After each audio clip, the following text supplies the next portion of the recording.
Sa ibang balita, handang-handa na ang mga otoridad sa pag-arangkada ng ASEAN Tourism Forum at ASEAN Foreign Ministers Retreat sa Cebu. Nasa 5,000 security forces ay pinakalat para sa mga gagawing pagpupulong na may kinalaman sa turismo, pagnenegosyo at pamumuhunan. Si Jessie Atienza ng PTV Cebu sa sentro ng balita.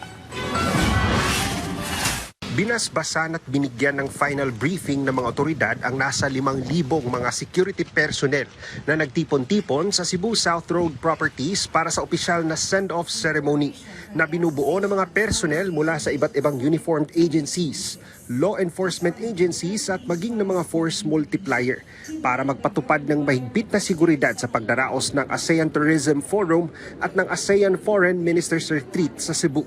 Sa lalawigan naman ng Bohol, naka-heightened alert din ang PNP dahil sa serye din ng mga pagpupulong ng ASEAN delegates doon na nakatuon sa enerhiya. Nakakalat ang kanilang route security sa lalawigan. At makikita niyo po ito na nakadeploy sa maraming bahagi ng city.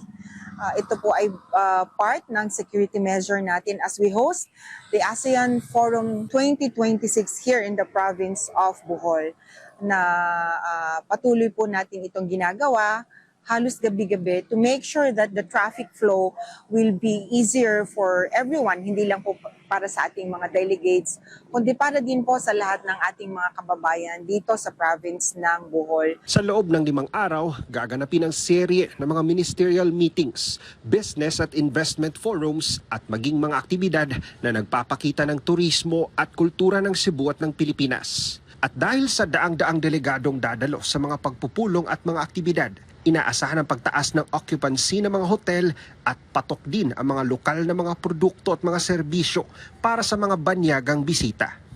This will bring together tourism ministers, senior officials, national tourism organizations, advocates and leaders from all over the ASEAN region, as well as delegates from all over the world, coming together to push for the ASEAN as a unified but diversified destination, and of course, here to support the Philippines and to support Cebu's reinvigoration and full recovery as far as tourism is concerned. Nakalatag na din ang International Media Center sa isa sa mga hotel sa lungsod ng Mandaue sa pangangasiwa ng Presidential Communications Office, kung saan maaaring ma-monitor ng mga taga-media ang mga kaganapan at mga pagpupulong ng mga delegado.